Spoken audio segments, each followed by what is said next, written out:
Rodney, the deal is agreed, and the plan for Greece to cut its debt to 120% of GDP by 2020, compared with the current 160%. Can that really be done? No. When this crisis started, Greece was at 120%, that is to say, national debt, GDP. Over 100% is unrepayable, and that's the situation in the USA. If you add in the austerity measures, it goes up to 170%, and then after 8 years it comes down to another unrepayable level, which is 120%. The plain fact of the matter is these are manipulations to justify the banking occupation of Greece.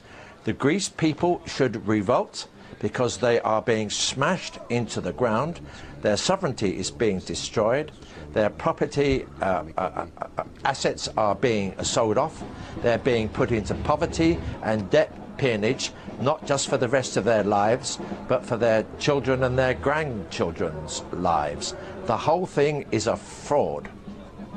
Well, if Greece again fails to meet its targets, and based on what you're saying, it sounds like that could happen, is there anything left in the country that could be cut? Yeah, the Greek people are brave people. One thinks of their record during the Second World War. They're highly inventive people. All that they need, in fact, is a new policy. That policy must start by controlling the banks, which create money out of nothing, put it at compound interest, and do not put it into the real economy, and in particular to the spreading of the real economy. And unless then you open up an interest-free supply from your own national bank. But to do that, Greece must get out of the euro and take its own destiny forward in the same way as Iceland is now doing, and doing very successfully. The Dutch finance minister has demanded the establishment of a permanent troika office in Athens to ensure Greece fulfills its obligations. How democratic is this suggestion?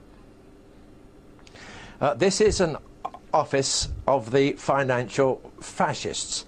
These are the local Nazi implementers. They are the sign that Greece has been occupied, colonialized, and sacrificed for something which is not going to work in any case. The office should be kicked out, for starters. Well, the EU is kind of seen by many as taking on a sort of parental role when it comes to Greece, writing off part of its debt, giving more money in exchange for promises that Athens will do what its creditors say. Tell me very quickly, why is the bloc so keen to hold on to such a shiftless member?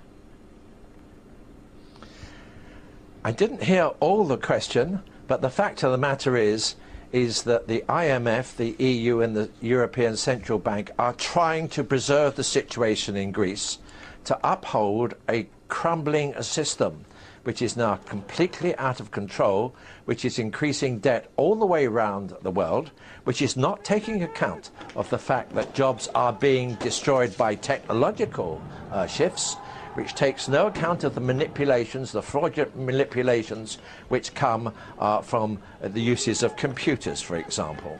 One way or another, they are desperate to maintain the situation because they have a belief that it is fair, efficient and just. They also think it will come back into balance. It is not fair, it is certainly not efficient, it is not just, and it is not coming back into balance. So you're really seeing part of an overall downward turn, which is going to go on for the next 10, 15 or 20 years. Thank you. That was political analyst Rodney Shakespeare from London.